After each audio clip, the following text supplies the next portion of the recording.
దినం దేవుని వాగ్దానం. ఈ ఉదయకాల సమయంలో ఈ దినం దేవుని వాగ్దానం నీ చక్కటి ఆత్మీయ కార్యక్రమానికి ప్రేమతో ఆహ్వానిస్తే ఎలా ఉన్నారు దేవుని బిడ్డలారా? అందరు బాగున్నారా? ఉదయం లేచారా? క్రిస్మస్ సీజన్ అని ఎంజాయ్మెంట్ ఉన్నారు. యేసయ్య ఈ లోకానికి వచ్చింది మనలందరినీ రక్షించి మారు మనసు, పాప క్షమాపణ, పరలోక నిత్య జీవం ఇవ్వటానికి. యేసయ్యని నమ్మితే నిత్య జీవం, పరలోకం. ఈ లోకంలో కూడా మనకి పాప క్షమాపణ ఉండాలి. పరలోకం వెళ్ళాలంటే అది ఇక్కడే జరగాలి. అందుకని యేసుని ఇంకెవరైనా అంగీకరించకపోతే ఇదే రక్షణ దినం. మీ హృదయం లేసని చేర్చుకోండి. మీ పాపాలు క్షమించబడతాయి. మీకు నిత్య జీవం, పరలోకం దొరుకుతుంది. మరి ముఖ్యంగా ఎంతోమంది అప్పులు, ఆర్థిక పరిస్థితులని మీరు వెంటాడుతున్న పరిస్థితులను బట్టి చూస్తున్నారు తప్ప దేవుడు మిమ్మల్ని విడిచిపెట్టడనే విషయాన్ని మర్చిపోతున్నారు. ఇయర్ ఎండింగ్ అయిపోయింది, ఇంకెన్నో జరిగిపోతున్నాయి, ఇంకా నాకు పెళ్లి కాలి, ఇంకా నాకు బిడ్డలేరు, ఇంకా నా అప్పులు పోలే, ఇవన్నీ ఒక ఎత్తు అయితే నువ్వు ఆత్మీయంగా ఎక్కడ దిగజారిపోయావో ఎదగటం ముఖ్యమైనది. నీ సాక్ష్యాన్ని కోల్పోయింది, నీ ఆత్మస్థితిని కోల్పోయింది, నీ బలహీనపరిచే ఆత్మ నుంచి, ప్రార్థనలేమి నుంచి నువ్వు బయటికి రావాలి. అది ప్రభు చిత్తం. కాబట్టి మొదటిగా ఆత్మలో వర్ధిల్లడానికి మీరు తప్పకుండా శ్రద్ధ కలిగి ఉండండి. దేవుడు లేవనెత్తాడు. ఆర్థిక పరిస్థితులు, కుటుంబ పరిస్థితులు, ఇతర దేశాల్లో మీరుండి ఎక్కడ ఏ కష్టంలో ఉన్నారు, ఏ బాధపడుతున్నారు, దేవుడు మిమ్మల్ని విడవడు, ఎడబాయడు.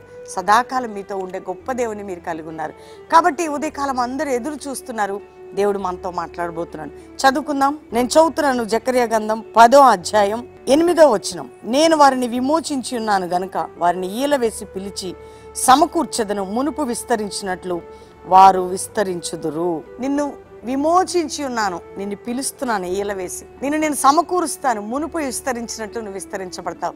ఇశ్రాయేలు ప్రజలకి దేవుడిస్తున్నటువంటి చక్కటి వాగ్దానం ఈ రోజుల్లో దేవుని వాక్యం చదువుతున్న మనకి వింటున్న దేవుడు మనకిస్తున్నాడు.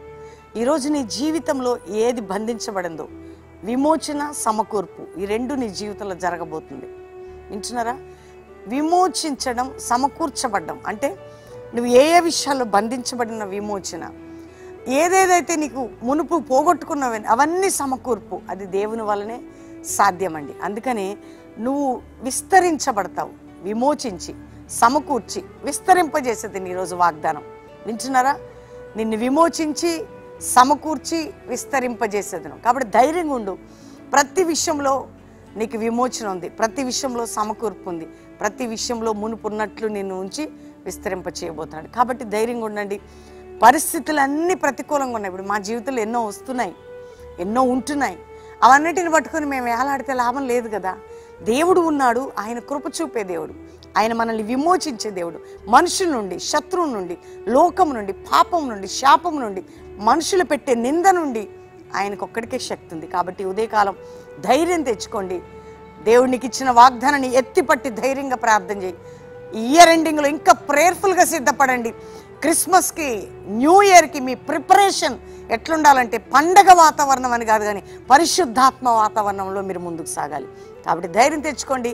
అందరం ప్రార్థన చేసుకుందాం. తండ్రి, ఉదయకాలం ఎంతమంది వాగ్దానం రిసీవ్ చేసుకున్నారు. రక్షణ లేని బిడ్డలకు రక్షణ, పాప క్షమాపణ, విమోచన, క్షమాపణ, విడుదల ప్రతి గృహంలో జరగాలి. తాగుబోతులు, దొంగలు, ద్రోహులు, వ్యభిచారులు బంధకంలో నీ బిడ్డలు మారాలి. ఎవరెవరైనా అటువంటి కట్లతో ఉంటే ప్రభా, కుటుంబాలు కట్టబడాలి. విడాకులతో ఉన్నటువంటి స్థితి నుండి ఆయన విడిపోయిన కుటుంబాలు తండ్రి కట్టబడినట్లు సహాయం చేయండి.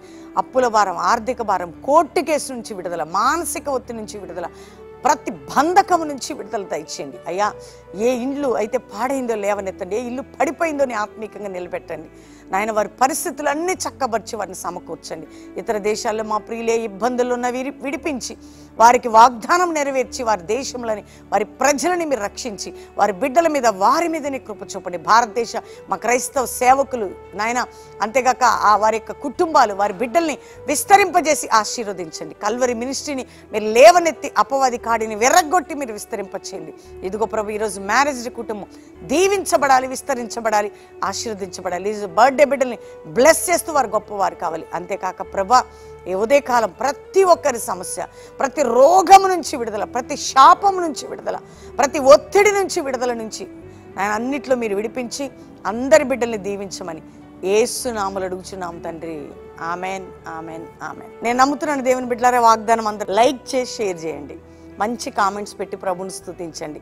ముఖ్యంగా మీరు ఎంతమంది వాగ్దానం తీసుకుంటున్నారో మీ నుండి ఒక 100 మందికి మీ ఫ్రెండ్స్కి, మీ బంధువులు పంపడం ద్వారా వారు వింటారు కదండి. మరి 5 నుంచి 6 మీరు అందరూ ఆరాధన చూడాలి. ప్రార్థనలో పాల్గొని ఈవినింగ్ 6 to 9 లైవ్లో పాలు పొందాలి. ఎవరు బెల్లంపల్లి రావాలని శనివారం సువార్త ఉజ్జీవ సభకి రండి, పాలు పొందండి, దేవుని దీవెనలు పొందండి. బలంగా మీరు ఆరాధనలు గడిపి ఆదివారం మొదటి ఆరాధన అటెండ్ అయ్యి వెళ్ళొచ్చు. కల్వరీ ప్రామిస్ ల్యాండ్కి సండే 3 ఆరాధనలు ఉంటాయి, పాలు పొంది దీవించబడవచ్చు.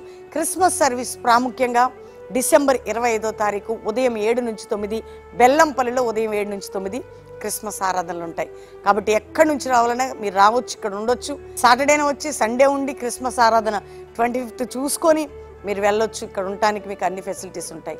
అంతేకాకుండా కల్వరీ ప్రామిస్ ల్యాండ్లో డిసెంబర్ 25వ తారీఖు క్రిస్మస్ ఆరాధన ఉదయం 8 నుంచి 10. మీరు Calvary promise land Hayath Nagar దగ్గర, రామోజీ ఫిలిం సిటీ ప్రక్కన.